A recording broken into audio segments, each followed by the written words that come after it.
Louvar ao Senhor. Essa música nós vamos louvar ao Senhor, que nós vamos cantar. É o coro desse versículo aí. Amém?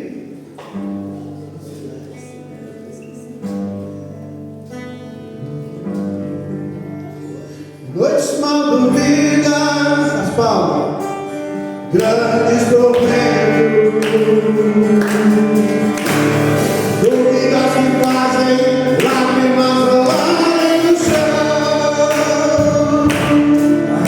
Segurança te põe em desespero.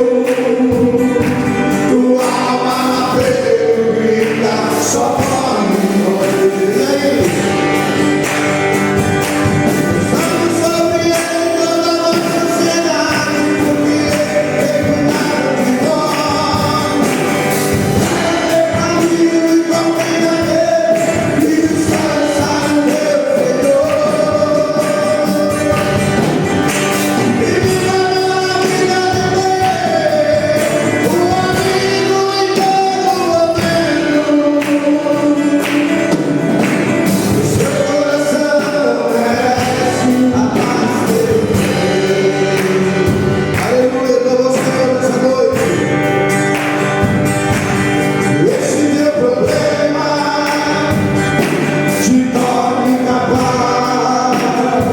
cuidado de nós.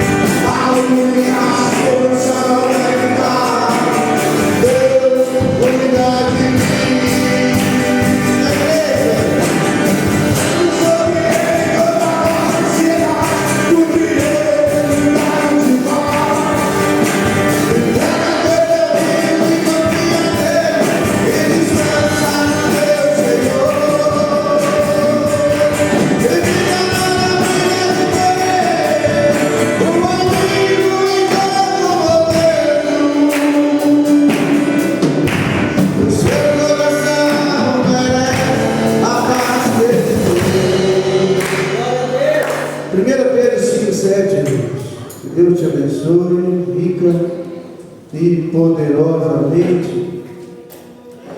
Primeira Epístola de Pedro, capítulo 5, versículo 7. Aleluia. Todos acharam? Falemos um pouquinho hoje sobre o cuidado de Deus.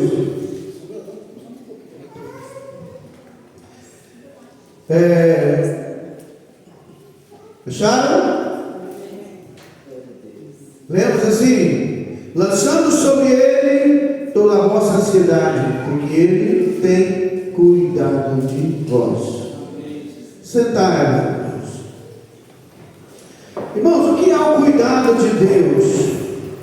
Cuidado de Deus é a manifestação do amor divino oferecido a nós em forma de proteção, em forma de sustento, em forma da sua presença no nosso dia a dia. E a presença de Deus, ela é oferecida constantemente no meio das tribulações, das provações. O amor de Deus não é ausência de problemas. O amor de Deus às vezes é manifesto a nós em forma de força para enfrentar os problemas. Essa aqui é a maravilha. Esses dias eu ouvi um comentário, uma mensagem que me chamou muita atenção. Acho que eu já falei aqui na igreja sobre essa mensagem. O autor dizia assim: olha, no passado, nossos pais, eu não me lembro do meu pai me falar eu te amo, da minha mãe falar eu te amo. Só lembra dessa? Eu não lembro. E eu pensei, sabe o que é mesmo? Mas aí ele falou assim: olha, como é que era manifestado o amor?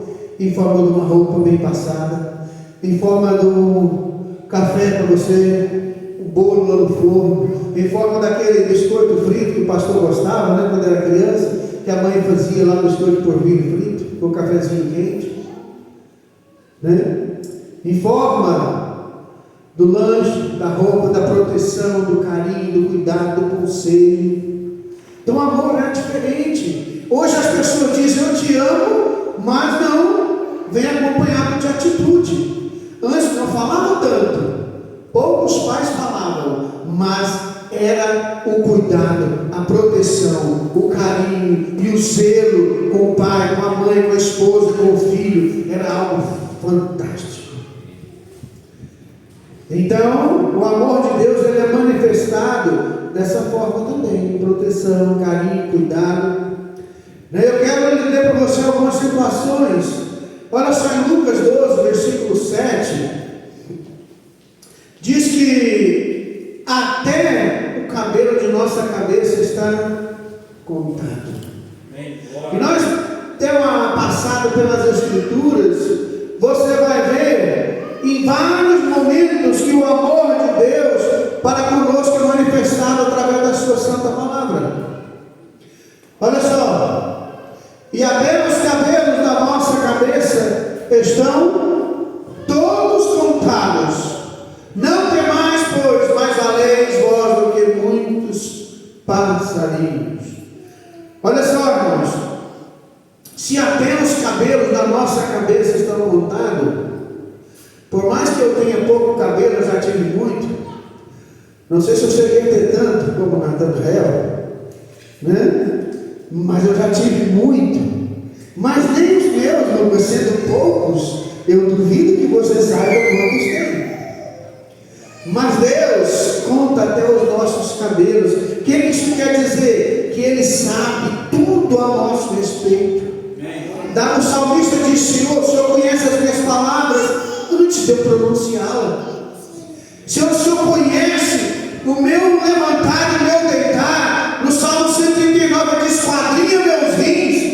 Então, no Salmo 51 diz: ó Senhor, examina meu coração, vê se há em mim algum caminho mau e me guie no caminho eterno. Por quê? Porque o Senhor conhece nossa vida. Tudo que você tem feito, meu amigo e minha irmã, Ele sabe. Lá no seu lar, na sua casa, no seu trabalho, nada está oculto. A Bíblia diz que todas as coisas estão nuas e patentes diante de Deus. Tudo, que foi Ele quem criou. Então, quando eu penso, quando eu entendo assim, que até os cabelos da minha cabeça está contado, cai naquelas três qualidades que são atributos, melhor dizendo, que só Deus tem: onisciência, onipresença e onipotência. Ele é o único que é onisciente, tem ciência de tudo, e Ele também é onipresente, Ele está presente em todos os lugares. Então, quando eu entendo que Deus sabe tudo e Ele está me vendo em todo canto, isso me leva a cumprir Provérbios capítulo 1, versículo 7, que diz que o temor do Senhor é o princípio da sabedoria. Aí eu aprendo a ter temor. Olha aqui Provérbios 27. O temor do Senhor é o princípio do conhecimento. Os loucos desprezam a sabedoria e a instrução. É só louco para não entender. Olha, meu Deus está em todo canto, Ele está em todo lugar. Eu preciso vigiar aquilo que eu falo, aquilo que o meu comportamento, né? Porque Ele sabe, Ele me conhece.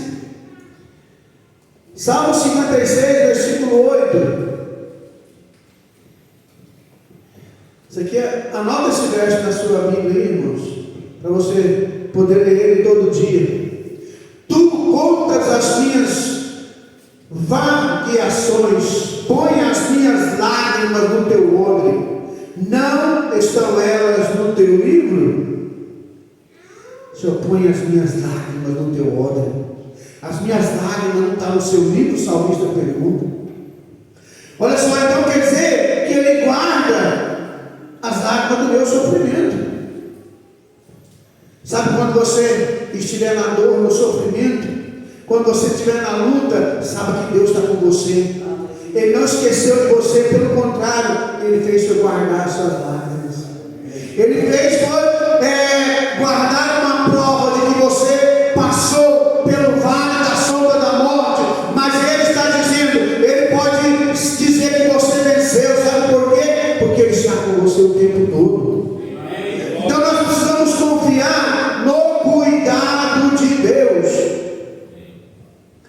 Servo de Deus não pode esquecer que Deus cuida de nós. É como um filho, como uma criança. A mãe não pode tirar o olho. Né, Jéssica? Não é legal? Se tirar o olho de Israel, você vê, ele está em cima do carro, está debaixo do carro, já destruiu. Para aqui, para ali. É o que? A natureza da criança. Não? Ele quer brincar, ele quer chamar atenção. Mas a mãe e o pai sabem, eu preciso proteger o meu filho. Deus também quer proteger você. Ele quer te abençoar, mas Ele guarda as suas lágrimas. Sabia? A Bíblia diz, alegrai-vos com os que se alegram, chorai com os que choram. E eu aprendi que me alegrar com quem está alegre é fácil. Agora chorar com quem chora não é brincadeira. Quando alguém está sofrendo, está em Romanos 12, Romanos 13. É fácil você chegar lá no churrasco, comer com ele, se alegrar com ele, não é? Mas quando está chorando, você não tem. E uma outra verdade também é dita. Tem um outro princípio. Nós não estamos achando alguém para chorar conosco, para sofrer conosco as nossas lutas, né? Para sofrer conosco, orar conosco. Mas também, pelo contrário, é muito difícil você ver alguém se alegrar, porque você está prosperando, está crescendo, seu casamento vai bem, sua família vai bem, seus filhos vai bem, tudo está indo maravilhosamente bem. É difícil você achar alguém para te aplaudir e falar parabéns, você é um vencedor, Deus continua te abençoando, eu vou continuar alegre porque você está feliz. Esse também é um princípio difícil. Então o Senhor guarda as lágrimas do nosso sofrimento. E teve uma época na minha vida que eu subia para o monte para chorar, para orar, ia para o altar para orar, e não saía uma lágrima, uma palavra, era só lágrimas. E era muito sofrimento. Diz a Bíblia que Deus tem guardado todas essas no seu óbvio. Foi dito aqui, orarmos por quem está chorando, né? E o Senhor está falando, olha, eu estou pegando as lágrimas e estou guardando. Porque eu quero te provar lá na frente, quando você estiver alegre, para você não se esquecer de onde é que você passou. Aleluia. O salmista disse, foi bom eu passar, eu ser afligido, para que eu pudesse entender e compreender a tua palavra agora, compreender a tua grandeza. Olha só, Malaquias 3,16 diz que o Senhor registra até os nossos pensamentos. Então toma cuidado com o que você pensa. Malaquias 3,16. Então aqueles que temeram ao Senhor falaram frequentemente um ao outro, e o Senhor atentou e ouviu. E um memorial foi escrito diante dele, para os que temeram ao Senhor e para os que lembraram do seu nome. Quando você está lembrando, aqueles que lembraram do Senhor, foi feito um memorial ali.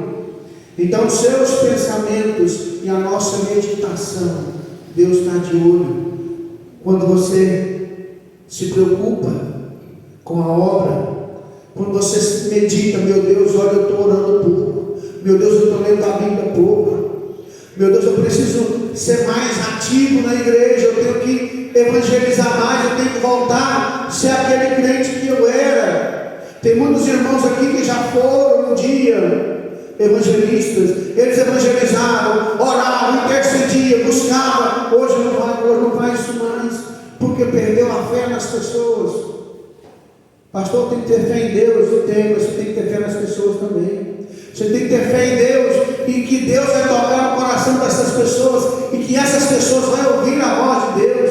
Você não pode desistir nem de Deus, nem do ser humano, porque Jesus não desistiu. Nós não podemos desistir. Então você precisa voltar a ser aquele crente que você era, aquele servo que você era antigamente, que você orava, buscava, e que havia um memorial, e que você pensava, meu Deus, eu tenho que mudar. Meu Deus, não dá mais. Eu preciso prosperar. Estavam lá em Contagem, E ali passamos lá na igreja do pastor Antônio Carlos, que ele é muito amigo, já veio ministrar aqui, amigo nosso, amigo, principalmente o pastor Jordão. Estava olhando o tempo que ele está construindo algo maravilhoso. Falei, pastor, vou orar para que esse tempo termine logo. Lá vai ficar maravilhoso, 550 pessoas sentadas. Estacionamento, se quiser fazer tudo lá para 1.500 pessoas. A gente precisa pensar, meu Deus, eu preciso crescer, eu tenho que prosperar. Sala disso, sala para aquilo, sala para aquilo outro, apartamento completo, né? Para quando alguém for visitar, ter um lugar para ficar. Senhor, eu preciso crescer, eu tenho que prosperar financeiramente, para que eu possa ajudar a minha igreja, para que eu possa devolver o meu dízimo com prazer, ter prazer em ser um ofertante, ter prazer. A Bíblia diz que Deus ama quem dá com alegria. Porque quem dá com alegria fala, meu Deus, eu tenho, Deus está me abençoando, não me falta. Então eu tenho que ter prazer. Então reflita nisso, os seus pensamentos, as suas meditações estão diante de Deus. Salmo 37, 23. Olha só, os passos de um homem bom são confirmados pelo Senhor, e deleita-se no seu caminho.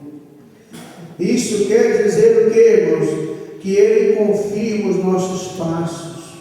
Você, quando é um homem que se preocupa, como diz o Salmo aqui, o homem bom, ele é confirmado pelo Senhor. Você se preocupa em fazer o que é certo, você se preocupa em andar corretamente, você se preocupa no que você fala para não ofender o outro, você se preocupa com o seu comportamento enquanto homem de Deus, enquanto mulher de Deus.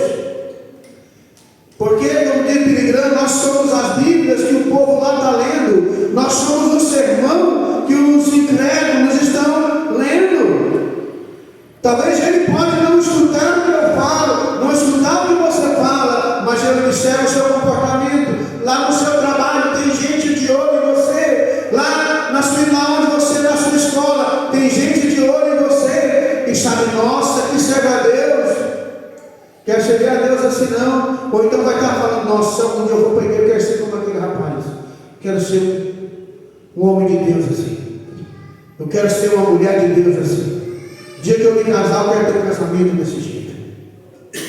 Será que você é esse modelo? Ou é o modelo anterior que eu falei? Que as pessoas falam, crente assim, eu não quero ser. Eu quero ser o servo de Deus verdadeiramente. Amém? Amém, glória. Glória a Deus. Sabe, Isaías 65, 24. Olha só. E será que antes que clamem, eu responderei? Estando eles ainda falando, eu vos ouvirei. Mateus 7, pedi, dar-se-vos-á, bater, abrir-se-vos-á. O que pede, recebe, é o que bate, a porta se abre. Então preciso ter convicção de que o Senhor ouve o meu clamor e a minha súplica. Sabe o que Paulo disse a Timóteo? Timóteo, antes de tudo, de você fazer qualquer coisa, é oração e súplica. Amém. Antes de tudo, Paulo chamava Timóteo de filho. Nesse versículo ele não diz, mas em 2 Timóteo capítulo 2, é 1 Timóteo 2 e 1, coloca em 1 Timóteo 2 e 1. Admoeste-te, pois, antes de tudo, que se faça súplicas, orações, intercessões e ações de graças por todos os homens. Antes de você pregar para alguém, ore, interceda por quem vai ouvir. Antes do seu trabalho, de você fazer um trabalho, ore, interceda, Senhor, abençoa meu trabalho. Eu quero que as pessoas que necessitam do meu trabalho sejam abençoadas. Eu quero que as pessoas que me escutam o meu louvor, que escutam a mensagem que o Senhor me deu, sejam abençoadas. Eu quero que lá no meu trabalho as pessoas me vejam como homem e mulher de Deus. Você tem que orar, irmãos. Você tem que buscar o Senhor primeiro. Porque Ele conhece a nossa vida. E o Senhor sabe que a gente é capaz. Ele sabe que você pode. Mas para isso você precisa se preocupar. O amor de Deus, Ele nos é oferecido, como eu falei no começo, em forma de amor, proteção, cuidado. A graça de Deus que nos dá força para enfrentar as lutas e as dificuldades. Mas Ele espera também que eu use a minha fé e a força que Ele me dá, a fé que Ele me deu, para enfrentar os problemas e não voltar atrás. Por quê? Porque Ele sabe o que é melhor para nós. Romanos 8, 28, eu sei que você já deve ter lido esse versículo muito. E sabe o que Ele quer com isso aí? Sabemos que todas as coisas contribuem juntamente para o bem daqueles que amam a Deus, daqueles que são chamados segundo o teu propósito. Olha essa parte aqui do versículo aqui, que está depois da vírgula, é a explicação do versículo da frase anterior. Todas as coisas concorrem juntamente para o bem daqueles que amam a Deus, vírgula. O Senhor te ama e tudo vai colaborar para o seu bem. Porque você foi chamado e Deus tem um propósito na sua vida. Amém. Deus tem um propósito na sua vida. Daqueles que são chamados segundo o seu propósito. Deus te chamou para um propósito. Ele te deu uma missão. Então Ele vai, então você precisa glorificá-lo. Sabe que tudo que você passar vai contribuir para o seu crescimento. Todas as coisas contribuem para o seu crescimento. Eu preciso entender uma coisa.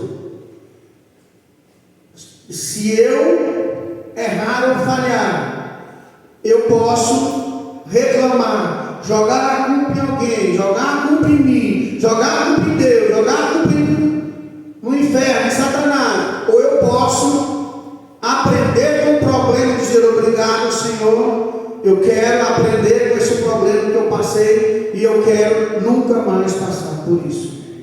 Eu preciso aprender para me poder não fazer isso mais. Sabe por que você é reprovado no exame de volante, na carteira de habilitação? Teoricamente, o professor não te reprova para te reprovar. Ele te reprova para você fazer certo e ele na próxima vez poder te aprovar. Então, cada prova que você passa é um ensinamento para você dizer: eu quero fazer certo. Nas escolas hoje não está permitindo mais reprovar os alunos, o que é muito errado. Por quê? Porque você não aprendeu, para que passar? Para que progredir? Para que ir para uma série subsequente mais forte? Que ele vai ter que se dedicar mais se ele não aprendeu anterior. O nosso Deus quer que a gente aprenda. Ele quer que você aprenda. Você está aprendendo com os seus problemas? O que você tem passado na sua vida até hoje? O que você tem enfrentado? E a grande questão é: por que você tem enfrentado tudo isso? Por que você está passando por tudo isso? Aonde é que você falhou? Aonde é que você errou? Examine-te a ti mesmo. Diz a Bíblia: examine. Passe a preocupar um pouquinho mais com você. Para de olhar para os outros, olha para você. Quando você for lá diante do espelho, fala: você é o meu problema. Você precisa me ajudar. Porque tem horas que não é nem o diabo, é nós mesmos. Nós precisamos então saber que todas as coisas cooperam para o bem daqueles que amam a Deus. Se você ama a Deus, tudo que você passa é aprendizado, é uma lição. E você vai vencer na próxima batalha. Porque Deus é bom. Fiquemos em pé, irmãos. Filipenses 4:19. só. O meu Deus, porém, segundo as suas riquezas, suprirá todas as vossas necessidades em glória por Jesus Cristo. Agora põe Efésios 1 e 3.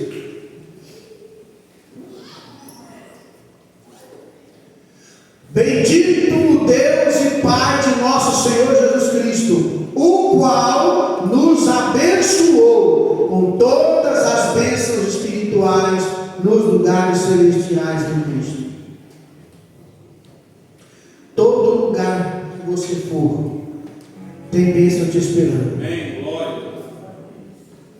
A criança, irmãos, ela não pode definir a sua mãe, pode? Cientificamente ela não sabe. A criança, né? Tipo Nicolas, tipo as minhas netas, criança de 5 anos, não pode. Mas ela sabe que é a mãe que é o pai pelo amor e pelo cuidado. Né? Pelo amor e pelo cuidado. Essa semana eu estava com quinta-feira, a Jéssica veio no culto. Eu estava com o Nicolas no colo, eu estava lembrando. E o bichinho está ficando pesado, né? Porque eu tenho pão que eu não colo. E eu estava cantando a mesma música que eu cantava para o Gabriel, quando ele ficou em torno de 3 a 6 meses sem dormir à noite. Nós quase não dormíamos. Revezávamos, e minha esposa não andava. Era cólica demais. Eu, com ele no braço, lembrei daquele momento. E orei e intercedi a Deus. Porque ele cantava para aquela criança ainda. Há momentos em que as palavras não resolvem, mas o gesto de Jesus demonstra amor por nós. Foi no Calvário que ele, sem falar, mostrou ao mundo inteiro o que é o amar. Então isso é amor, irmãos. Amor é demonstrar com carinho e atitude. Se você ama alguém, demonstra com carinhos e atitude, não só em palavras. E o nosso Deus tem nos abençoado com toda a sorte de bênção nas regiões celestes. O meu Deus, segundo a sua riqueza, diz Paulo, suprirá todas as vossas necessidades. Glória a Deus. Deus vai suprir a sua necessidade.